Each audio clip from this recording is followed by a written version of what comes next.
Eh, kamu pernah mikir gak oksigen itu apa? Oksigen kan udara yang lagi kita hirup ini. Eits, jangan salah. Gak 100% udara yang kita hirup ini adalah oksigen. Masa iya sih? Iya, kalau kamu pengen tahu, sini kami bantu jelasin. Nah, apa itu oksigen? Oksigen adalah unsur kimia dengan simbol O dan nomor atom 8 dalam tabel periodik. Oksigen merupakan salah satu unsur terpenting bagi kehidupan di bumi karena dibutuhkan oleh banyak organisme untuk respirasi dan juga merupakan bagian utama dari air atau H2O.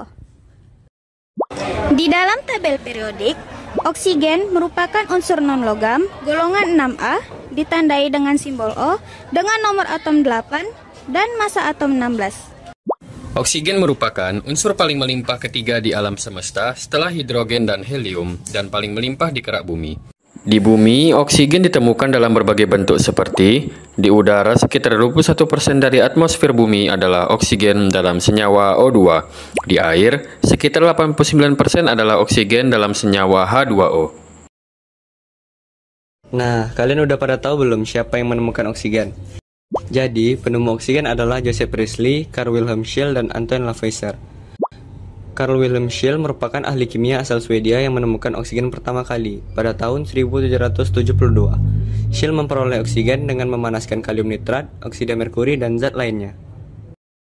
Joseph Priestley merupakan ahli kimia asal Inggris yang menemukan oksigen pada tahun 1774. Priestley menemukan oksigen dengan cara dekomposisi termal oksida merkuri. Ia juga menunjukkan bahwa oksigen adalah unsur kimia tunggal dan bukan campuran gas. Antoine Lavoisier merupakan ahli kimia asal Prancis yang menemukan oksigen pada tahun 1775. Lavoisier adalah orang pertama yang mengenali oksigen sebagai unsur dan menamai oksigen dengan kata oksigen, yang berasal dari bahasa Yunani yang berarti pembentukan asam. Bagaimana sih cara proses pembuatan oksigen? Jadi, proses pembuatan oksigen secara alami dengan fotosintesis. Caranya, daun akan menangkap energi dari cahaya matahari melalui klorofil. Air yang tersimpan di tanah akan diserap oleh akar dan disalurkan oleh batang menuju ke daun. Gas karbon dioksida di lingkungan sekitar tumbuhan akan diserap oleh daun melalui mulut daun. Daun yang akan melakukan proses memaksa makanan di bagian daun yang dinamakan kloroplas. Hasil fotosintesis setelah semua proses selesai, tumbuhan akan menghasilkan karbohidrat dan gas oksigen. Cara yang kedua, proses pembuatan oksigen secara laboratorium. Tahapan yang pertama, pengumpulan udara. Proses dimulai dengan mengumpulkan udara atmosfer yang mengandung berbagai jenis gas termasuk oksigen. Tahap yang kedua, pemisahan udara. Langkah ini terjadi setelah pengumpulan udara, di mana udara dipisahkan menjadi komponennya yang berbeda menggunakan unit pemisah udara. Tahap ketiga, pendinginan dan kondensasi. Udara yang telah dipisahkan didinginkan menggunakan perangkat khusus, menyebabkan fraksi cair dari udara membeku dan mengkondensasi. Tahapan yang keempat, pemisahan gas oksigen. Gas oksigen cair dipisahkan dari komponen gas lainnya dalam udara menggunakan teknik distilasi dan kondensasi. Tahapan yang kelima, pemurnian gas oksigen. Gas oksigen dicairkan dipunahkan dari kontaminan menggunakan berbagai proses pemurnian seperti penyaringan dan absorpsi. Tahapan yang keenam, konversi gas oksigen ke bentuk gas. Setelah pemurnian, gas oksigen cair dikonversi menjadi bentuk gas melalui proses pemanasan dan penguapan yang sesuai. Cara yang ketiga yaitu proses pembuatan oksigen secara komersial. Ada dua metode. Metode yang pertama, distilasi fraksional udara cair. Jadi, tahapan yang pertama yaitu kompresi udara. Udara atmosfer dikompresi hingga bertekanan tinggi yang menyebabkannya memanas. Yang kedua yaitu pendinginan. Udara terkompresi kemudian didinginkan melalui penukar panas yang memungkinkannya memuai dengan cepat, yang selanjutnya mendinginkannya.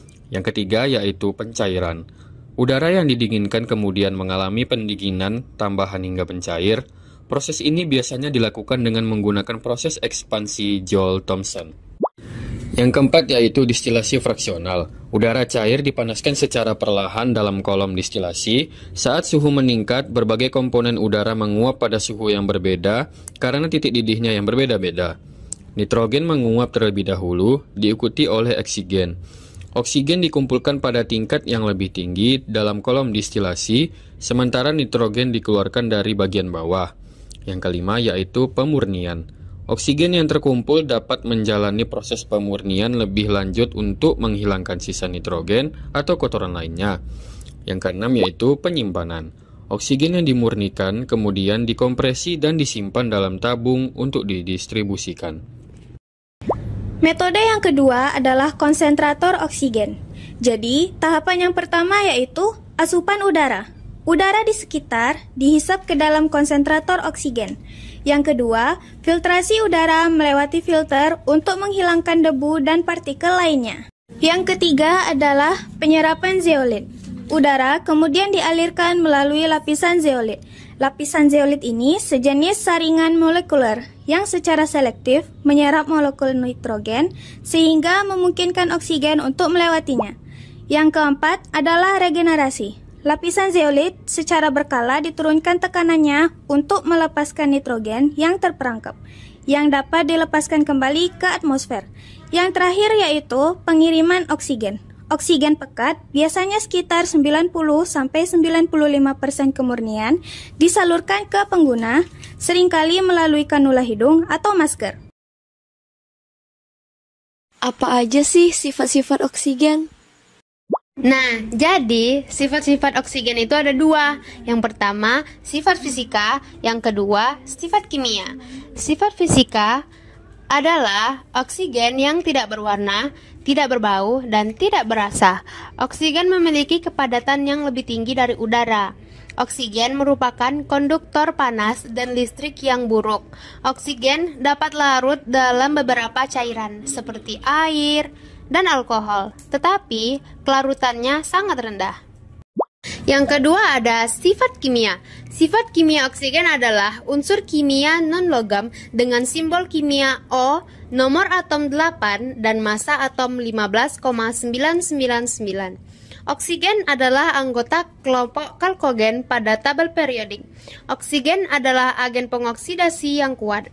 Oksigen memiliki elektronegativitas tertinggi kedua dari semua elemen reaktif setelah fluor.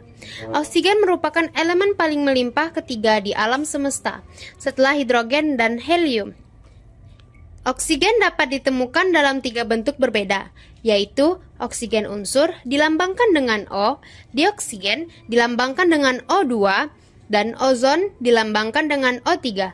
Ketiga bentuk tersebut memiliki sifat fisika dan kimia yang berbeda, serta kegunaan yang berbeda. Apa kegunaan oksigen? Nah, oksigen merupakan komponen utama dalam proses pernapasan makhluk hidup. Organisme yang menghirup oksigen akan mengeluarkan karbon dioksida sebagai hasil dari respirasi.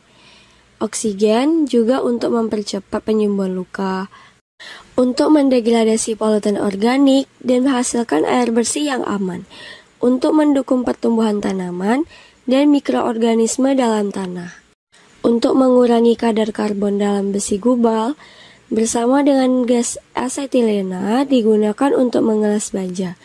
Oksigen cair dan hidrogen cair digunakan sebagai bahan bakar roket untuk mendorong pesawat luar angkasa, dan juga untuk mengoksidasi berbagai zat lainnya. Nah, jadi gitu. Oh, jadi oksigen yang ada di udara cuma 21% ya? Berarti selebihnya senyawa lain ya? Iya benar.